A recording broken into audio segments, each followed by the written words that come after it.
शहर के अराजक सिम्फनी के बीच राहुल चौराहे से दौड़ता है। उसके कान से एक फोन चिपका हुआ है और उसके चेहरे पर एक तूफान आ रहा है। फोन चिल्लाता है। अज्ञात नंबर स्क्रीन को रोशन करता है। उसके बेतहाशा दौड़ में रुकावट का एक बीकन। एक निराश आह के साथ वह जवाब देता है। अज्ञात में कदम रखता है। अपने धुंधले प्रकाश वाले अपार्टमेंट में राहुल अकेला बैठा है। सन्नाटा उसके विचारों के भार को बढ़ा रहा है। वह अपना फोन उठाता है। उसकी उंगलियां थोड़ी कांपती हैं क्योंकि वह बूढ़े आदमी का नंबर डायल करता है।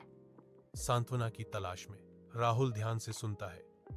बूढ़े आदमी के अपने गांव और युवावस्था की बात करते ही उसकी आंखें भर आती हैं। राहुल एक पार्क बेंच पर अकेला बैठा है। सुबह की हल्की रोशनी में नहाया हुआ है क्योंकि वह डायल करता है।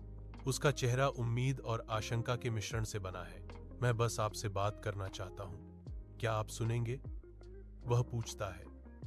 उसकी आवाज पत्तियों की कोमल सरसराहट के खिलाफ मुश्किल से एक फुसफुसाहट है। एक हिचकिचाती हुई आवाज जवाब देती है, हाँ। राहुल के होंठों पर एक हल्की मुस्कान छा जाती है। उसे बूढ़े आदमी की याद है।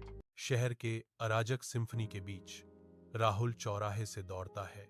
उसके कान से एक फोन चिपका हुआ है और उसके चेहरे पर एक तूफान आ रहा है। फोन चिल्लाता है। अज्ञात नंबर स्क्रीन को रोशन करता है।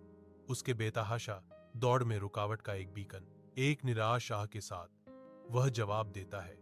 अज्ञात में कदम रखता है।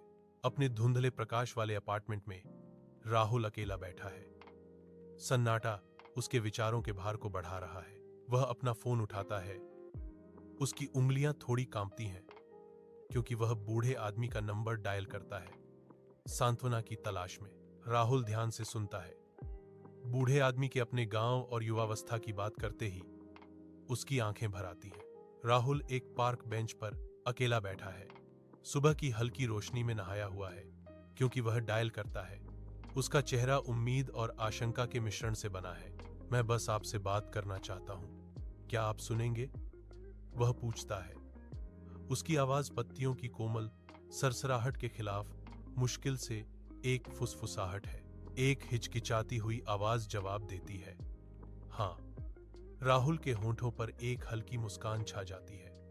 उसे बूढ़े आदमी की याद है। शहर के अराजक सिम्फनी के बीच राहुल चौराहे से दौड़ता है। उसके कान से एक फोन चिपका हुआ है और उसके चेहरे पर एक तूफान आ रहा है। फोन चिल्लाता है। अज्ञात नंबर स्क्रीन को रोशन करता है।